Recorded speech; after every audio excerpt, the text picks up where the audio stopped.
Operation सिंदूर की सफलता के बाद मोदी सरकार ने अब ये तय किया है कि महिलाओं को उपहार के रूप में सिंदूर दिया जाएगा। 9 जून से इसकी शुरुआत होगी।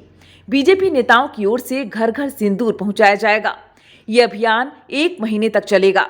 इसको लेकर भोजपुरी सिंगर नेहा सिंह राठौर ने इस पर आपत्ति जताई है। ऑपरेशन सिंदूर में बहादुरी दिखाने के बाद नरेंद्र मोदी की सरकार ने तय किया है कि वो अब घर घर सिंदूर पहुंचाएगी। अरे हंसिए मत भाई, एकदम पक्की खबर है। पाकिस्तान के सामने इस सरकार की वीरता और ज्यादा जाहिर हुई होती तो ये लोग घर घर जाकर सिंदूर के साथ बिंदी, बिछुआ, महावर, नेल पॉलिश, जूड़ा और कंघी भी बांटते, तीज खिचड़ी भी पहुंचाते। अरे आप लोग फिर से हंसने लगे। अच्छा, वो जो सिंदूर दिया जाएगा उसकी डिबिया पर तस्वीर किसकी छपी होगी? कहीं ऐसा तो नहीं कि यहाँ भी वही दिखेंगे? मैं बिहार और पूरे देश की महिलाओं को सलाह देना चाहूंगी कि जब ये भाजपाई सिंदूर लेकर आपके घर आए तो आप लोग बाहर न निकलें। भाजपाइयों के सामने बाहर क्यों नहीं निकलना है ये बताने की जरूरत तो नहीं पड़ेगी ना। सोच कर देखिए, एक तो भाजपाई ऊपर से सिंदूर लेकर आया है और अब आपका दरवाजा खटखटा रहा है। आपको क्या लगता है, आपको दरवाजा खोलना चाहिए?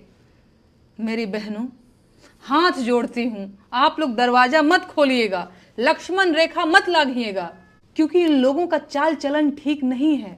और बंद दरवाजे के पीछे से ही डांट दीजिएगा और बताइएगा कि अपने पति का दिया सिंदूर लगाया जाता है, किसी पराये मर्द के हाथ का सिंदूर नहीं लिया जाता। सिंदूर, बिंदी, बिछिया, महावर, कंघी, नेल पॉलिश, तीज, खिचड़ी, गवना, दोंगा, कोहबर, माड़ो, छठी, बरई, इन सबसे आपको क्या मतलब है भाई? अब मुझे कहना ही पड़ेगा कि उनकी नसों में जो गर्म सिंदूर बह रहा था उसे अब डिबिया में पैक करवाने का वक्त आ चुका है, क्योंकि बिहार में चुनाव करीब आ रहा है और अब ये लोग बिहार की महिलाओं का भावनात्मक शोषण और दोहन करने की योजना भी बना चुके हैं। बिहार के करोड़ों पुरुष हर साल रेलगाड़ियों में भरकर रोजगार की तलाश में देश के बाकी हिस्सों में जाते हैं और उनकी पत्नियां अपनी मांग में अपने पतियों के नाम का सिंदूर भरती रह जाती हैं, क्योंकि बिहार में रोजगार नहीं है। अगर रोजगार होता तो उनके पतियों को कमाने के लिए बाहर क्यों जाना पड़ता? सरकार पूरी ताकत लगा रही है कि बिहार की महिलाओं के मन में यह सवाल न आने पाए। सरकार बिहार की सारी आबादी को इस सवाल से दूर रखना चाहती है कि बिहार के लोग बेरोजगार क्यों हैं, और सिंदूरी लाल अपनी पूरी ताकत लगाकर बिहार के लोगों को सिंदूर वितरण में उलझा देना चाहते हैं। ये अभियान सरकार की अश्लीलता की पराकाष्ठा है और देशवासियों को इस नीचता का विरोध करना चाहिए। इस तरह की सरकारी मुहिम भारतीय महिलाओं का सामूहिक अपमान है। सच ये है कि किसी महिला का होने वाला पति जब बारात लेकर आता है तो साथ में सिंदूर, चूड़ा, मंगलसूत्र समेत सुहाग की सारी चीजें लेकर आता है, और बाहरी व्यक्ति किसी घर की महिलाओं को सिंदूर नहीं दे सकता। पाप है ये। लेकिन भाजपा को इससे कोई फर्क नहीं पड़ता। परंपरा और संस्कृति की दुहाई देने वाली सरकार पराई स्त्रियों को सिंदूर देना चाहती है। अभी और कितना अंधेरा आना बाकी है भाई। इधर नरेंद्र मोदी के बिहार यात्रा को लेकर बीजेपी की ओर से एक बड़ी तैयारी की गई है। विक्रमगंज में महिलाएं नरेंद्र मोदी की ऑपरेशन सिंदूर की सफलता को लेकर गीत गाती नजर आईं। महिलाओं का कहना है कि मोदी जी जब तक हैं तब तक महिलाओं का सिंदूर सुरक्षित है। इसकी एक वानगी सासाराम के मोरसराय गांव में देखने को मिली।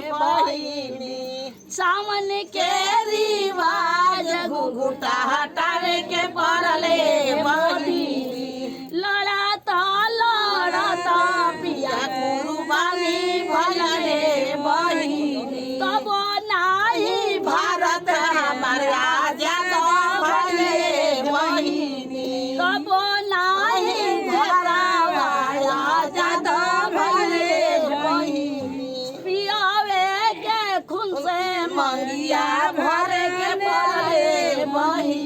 देख सकती है जो पाकिस्तानी जो किया है हमला हमारे पहलगाम में 28 लोग मारे गए, हमारे सिंदूर को उजाड़ा गया, हमारे बहनों लोग के, तो उसी लोग वही सुहाग के बचाने के लिए हमारे प्रधानमंत्री मोदी जी ने सिंदूर ऑपरेशन के नाम रखे हैं वो, और उन्हीं के उपलक्ष्य में हम लोग उनके स्वागत में हम लोग इस अपने सिंदूरा लेकर खड़े हैं उनके स्वागत में।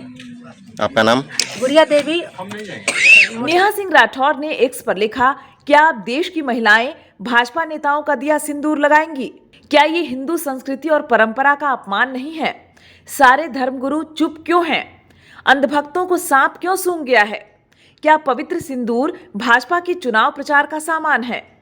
गजब अंधेर है।